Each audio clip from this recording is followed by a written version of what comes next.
itchy eye. Right, time to do something completely different to what I've done so far today. It's already 5 o'clock, so I haven't got much time left. But I want to continue the progress on Project Alfie, and I haven't done anything on it so far today, besides moan about the tax not showing. So what I could do is start the machine polishing from just one panel at a time. That was going to be part of the plan for today, so let's do it. That was about 10 minutes worth of buffing. If only it wasn't raining, I could get the stuff off a bit more quickly.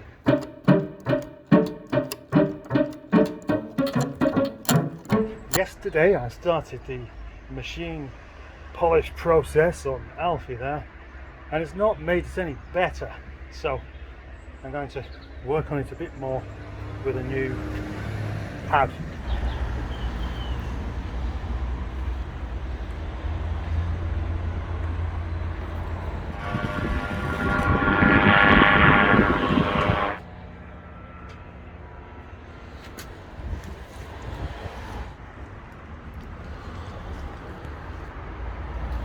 I'm after it looking so it's wet, and it's almost there. See, I can improve this side a bit. Just machine polish this side. But the question is that good enough? Because I can still see ever so slightly hazy bits here and there. Buy me! That's the rear quarter there, and this door machine polished and waxed. Look at the difference. That was only cleaned 2 days ago. I think it's time to get rid of that. It didn't be long there. I went and left the lid off the waxy polish stuff there, and now Tony Blackburn looks like he's covered in custard.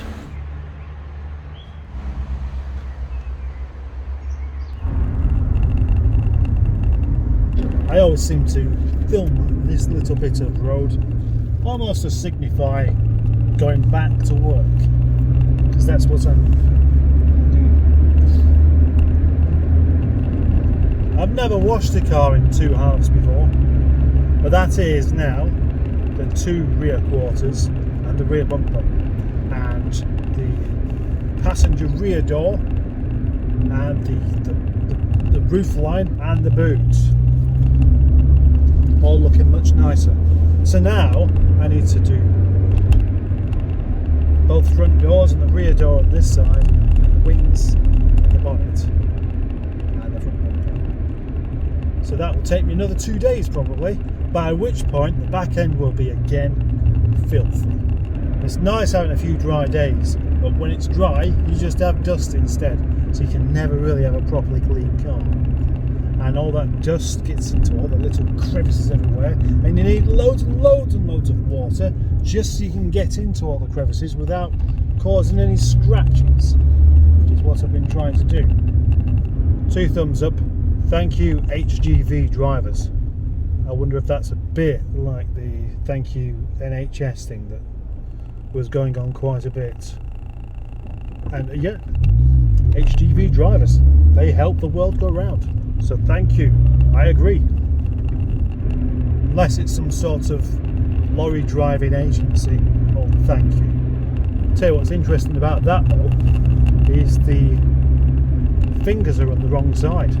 That's 2 thumbs up from the perspective of your own hands, rather than somebody else's. I wonder if that's deliberate. Maybe the chap driving this van is an HGV driver, and he's giving himself a pat on the back by giving himself 2 thumbs up. Dirty. Clean. Dirty. Clean. There's the other half of the car with wax just drying out on it, so we'll have at least half a clean car. And while that's drying out, I'm degreasing the engine.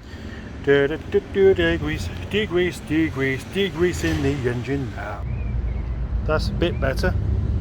Still no show winner, but it's much better than what I normally have. Even the front of the engine's come up, not so bad there. Look, not very oily. There was another job I was supposed to be doing today, but it's too dark now. Night time! Time to go home! So, underneath the bonnet there, I've used a combination of things.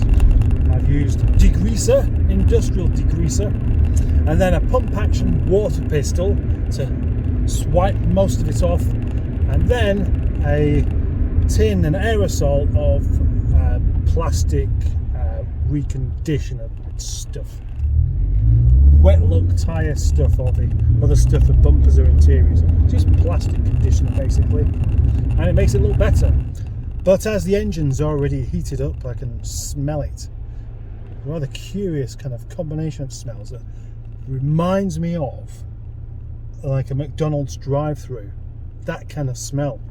And I never did like that smell. So yes, it's kind of just the smell of fast food. The smell of laziness.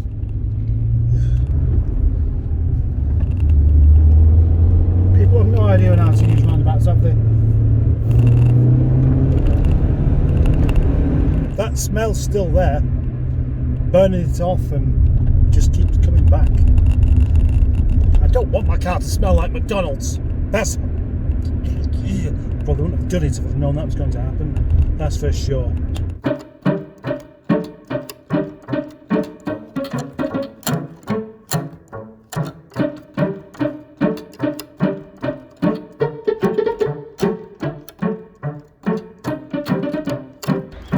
Everybody knows these handles are weak, so I have another one to fit on there. But as you can see, it's the wrong colour. It is blue though, so I'm going to have to spray this one, and that's going to mean taking it apart. So, do I keep it yellow?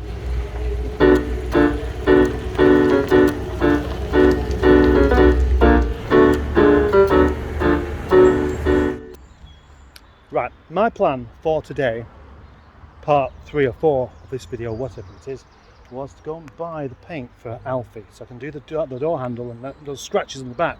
But then looking around the yard, and I thought, well, there's this van here, this car, there's the 2 camper vans from my neighbour, and my truck just there. And I'm worried a problem might happen as soon as I go off out. At any moment, without any warning, the carpet truck could turn up, and that's a 40-foot long thing, probably 26 ton, something like that. And a truck of that length will struggle to turn in this massive area. It looks huge, but it's really not really big enough. So my truck's in the way, or that van's in the way, or those camper vans are in the way, or something like that. And whatever the case, I don't want to go out and find myself being the subject of someone else's annoyance. So instead of going out getting the paint, I've been round at this end of the yard clearing up this space here, and it looks like quite a big space next to my bumper store where I can fit 2 cars back here. But the truck is the problem, not the cars. Gosh, isn't this exciting? I'll get to the point in a second. If I put the truck there, it is still in the way, so the truck needs to go somewhere else, and that somewhere else is probably down here. But the other problem with the truck is give it any kind of mud or a slope or anything like that and it gets stuck, which is exactly why I tend to leave it over there. But if I can't go out without worrying about someone doing the voodoo doll at me, then what am I going to do? What am I going to do? If I now nip out to get my paint in the custard missile, then I can rest assured that my cars are not taking up space that I'm not paying for. So therefore, nobody can really complain. I'm not satisfied with this door or that wing either. That door looks good. This one still lacking a bit of colour. So I think I need to buff that one a bit more. See if I can bring that colour out more than what it currently is. Can you see the difference? I can, and it's annoying me. From this angle it looks perfectly good. Lovely shine to it. It's got a lovely shine, it's just not got quite the same depth of colour to it. And I don't think it's been resprayed. I'm certain it's not been resprayed actually. Midnight blue. I believe it's probably still available in Halfords. And that's why I've decided to take the custard miss out, because it looks chavvy. And so do I. We've seen these trainers. I've got blue trainers, bright yellow car, going to Halfords. I'm living the dream, I am.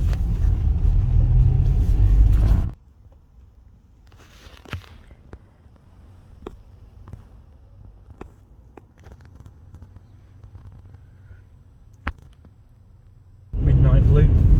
I don't know why I thought they would do, but they didn't. So I bought some lacquer, because their lacquer is actually quite good. And I needed a new bucket. I'd like to get one of those big buckets with a grit catcher in as well, but they're about £20 just for a bucket. And then they have these drying towels, which are all very nice and everything, and they were £15 for a towel. I don't see what's so amazing about it, really.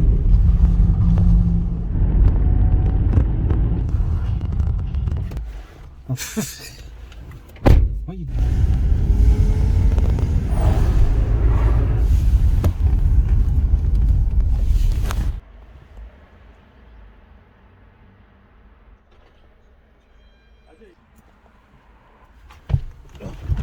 Hello. Stop chatting with that chap about his rally car.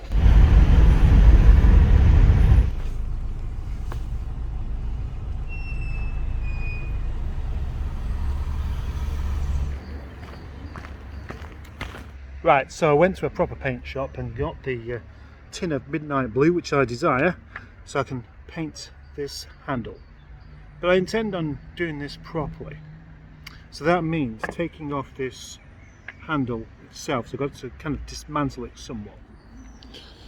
Now the problem with these handles, as you may well know, is these here, the way it fits into the back. And usually it's the rear handles that go, where you get young people just yanking the handles and then the plastic breaks away from the screw in bit just there. Once it happens on one side, it's more likely to happen on the other. Suddenly the handle's no longer attached to the door. So to dismantle this, I need to remove these release pins. There's one there and at the other end as well. And then it can be cleaned up and nicely sprayed midnight blue. Two things to consider here is, one is sitting at the bench to do this job much easier with a small long nose pliers and a small screwdriver, and the other thing is that walking around the yard with reading glasses on makes you feel rather strange indeed. Okie dokie, I've taken it all apart. The only way to do a proper spray job on this to make it look good is to have that exposed, of course. Two retaining pins to hold the handle in place, and then the spring loaded lever as well. Let's go and clean it up.